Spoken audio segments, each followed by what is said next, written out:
Hi everyone, my name is Sean Small and I'm a senior studying psychology and biology at UMass Amherst. Thank you for joining me at the Massachusetts Undergraduate Research Conference. Today, I'm going to share with you my research on behaviors performed by the eastern carpenter bee, Xylocopa virginica. Specifically, we'll be looking at behaviors performed at the entrance to the eastern carpenter bee's nest, and we'll be looking at its vibroacoustic behaviors performed inside of a nesting gallery. Vibroacoustics encompasses vibration and sound production. Historically, behavioral observations have been recorded with a pen and paper. My data collection instrument automates the observation process. This device is not intended to replace pen and paper observations. Rather, it's a demonstration of what you can do with simple hardware and open source software. Together, these tools can be used to create a custom data collection instrument tailored towards studying the behavior of a focal species. This is an ethogram covering the behaviors performed by the eastern carpenter bee. An ethogram is a record of all known behaviors performed by a species. Here you can see on the left is a list of the behaviors performed by eastern carpenter bees, followed by a description of what these behaviors entail, and concluding with frequencies of these behavioral performances. One of the primary goals of my thesis research is to produce a more comprehensive ethogram of the eastern carpenter bee's behavior. Let's briefly discuss the species' nesting behavior and its development. One food source for the eastern carpenter bee is pollen, and a female bee will go out and collect granules of pollen and bring them back to its nesting gallery. The female bee then compacts this pollen into a ball, called a pollen mass. Once the female has made a pollen mass, it places it inside of what's called a brood chamber. The female then lays an egg on top of the pollen mass and seals the combination inside of the chamber with wood shavings, which you can see here. The female does this repeatedly until it's laid all of its eggs for the season. As a univoltine species, carpenter bees raise one brood of offspring annually. While adult bees overwinter in hibernation, the young juvenile bees start developing inside of these brood chambers and eat their pollen masses, getting ready to emerge come springtime. In the picture on the left, you can see carpenter bees that have developed inside of their brood chambers, with their wood shaving partitions separating each chamber. Female carpenter bees demonstrate facultatively social nesting. Facultative sociality is a plastic behavioral phenotype, which means there's flexibility in how the behavior is performed. Some female carpenter bees will build a nest on their own, and they're considered to be living in solitary. Other carpenter bees will share a wooden structure and build their nests amongst other carpenter bees. These carpenter bees are semi-social. The full range from semi-social to solitary nesting is the facultatively social component of the species' nesting behavior. Whether a female carpenter bee chooses to nest in solitary or in a semi-social setting depends on space availability. Male carpenter bees are territorial. Once they establish a territory, they will fly at and buzz at any intruder to the territory. If these male bees also engage in female defense polygyny, which means a male will defend any breeding females inside of its territory. So if, for example, a male has a territory that contains a nesting gallery, the male will defend all of the females from intruders that live in that nesting gallery. If you're curious about how to distinguish female carpenter bees from male carpenter bees, here are a few quick tips.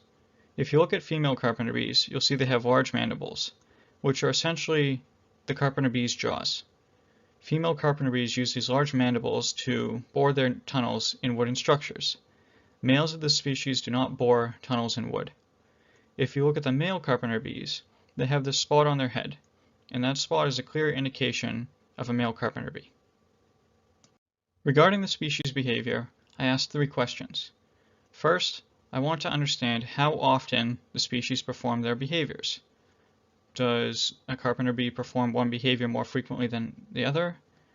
I also want to understand what the species' circadian activity pattern is.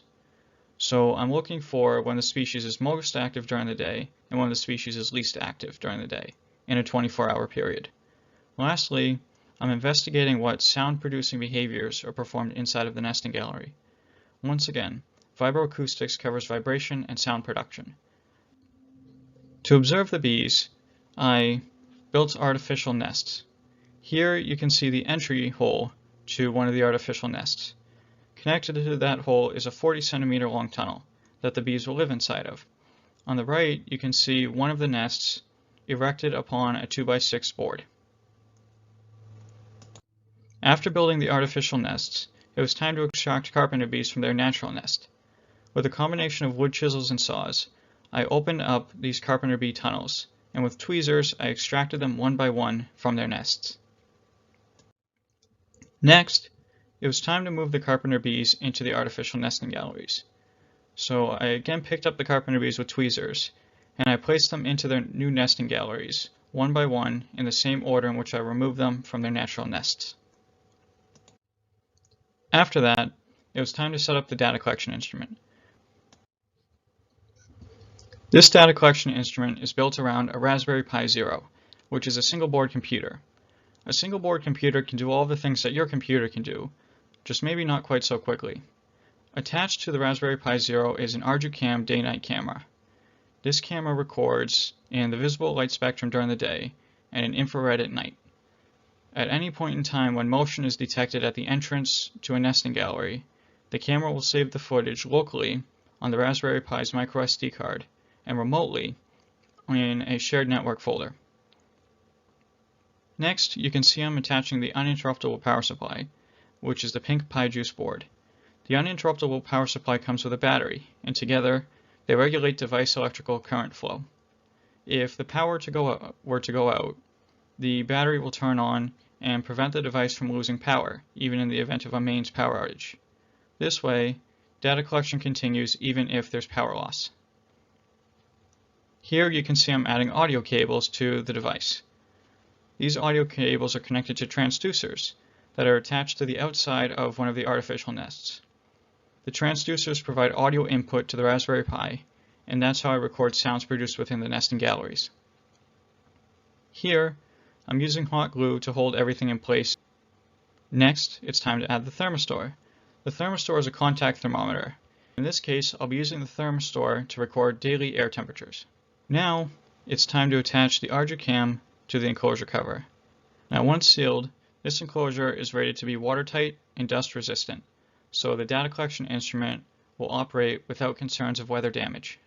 For data collection, the instrument is running automated interval sampling, meaning that any and all activity observed outside of the nesting gallery via the ArduCam camera will be recorded and saved by the Raspberry Pi. All sounds produced within the gallery will be recorded with the transducers. Once again, I'm using the thermistor to record daily air temperature, and I will use ArduCam footage to measure the photo period.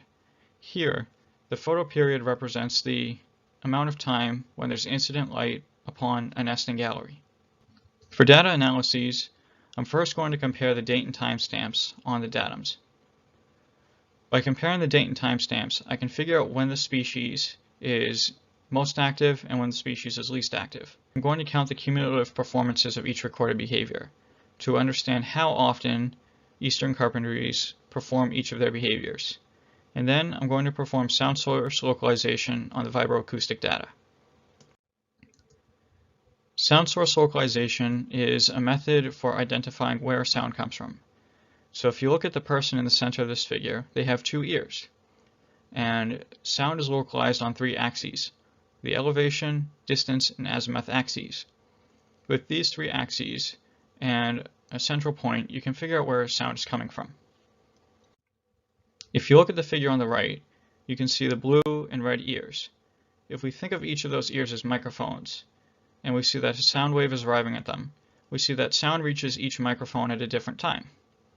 Using those differences in time, plus these three axes, we can figure out where sound comes from. Now, to date, as of the time of recording this video, no carpenter bees have emerged from their artificial nesting galleries yet.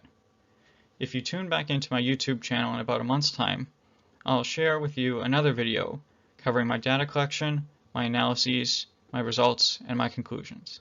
I'd like to thank Dr. Stephen E. Brewer, my mentor and leader of the Open Science Instrumentation and Data Collection Thesis Seminar.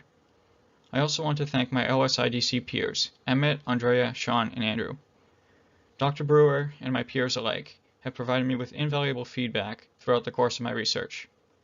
I next want to thank Xander Crowley. Xander ordered all of the parts that I used to build my data collection instrument. I also want to thank Michael Davidson. Michael Davidson provided me with a carpenter bee infested board from which I extracted carpenter bees to add to my artificial nests. I now want to thank the Commonwealth Honors College for providing me with funding to conduct this research. And I want to thank my anonymous reviewers who, without their feedback, I wouldn't have received my grant from the Commonwealth Honors College. Next, I want to thank the ICONS faculty members and my peers in the 8th color cohort. ICONS faculty members and peers have provided me with support covering this research. If you'd like to learn more about my research, feel free to check out any of these links. The top link goes to my research website, which provides an in-depth detail on my thesis research. Next, if you want to see the code that runs the data collection instrument, feel free to check it out on my GitHub page. If you're looking for weekly updates on my research, feel free to check out what I've posted on Public Lab, which covers my research progress from last fall to today. And to view that video in a month's time, covering my results from this study, feel free to check out my YouTube channel. Once again, I want to thank you for joining me at the Massachusetts Undergraduate Research Conference this year. And I hope you enjoyed my presentation on my thesis research covering the behaviors performed by the eastern carpenter bee, Xylocopa virginica.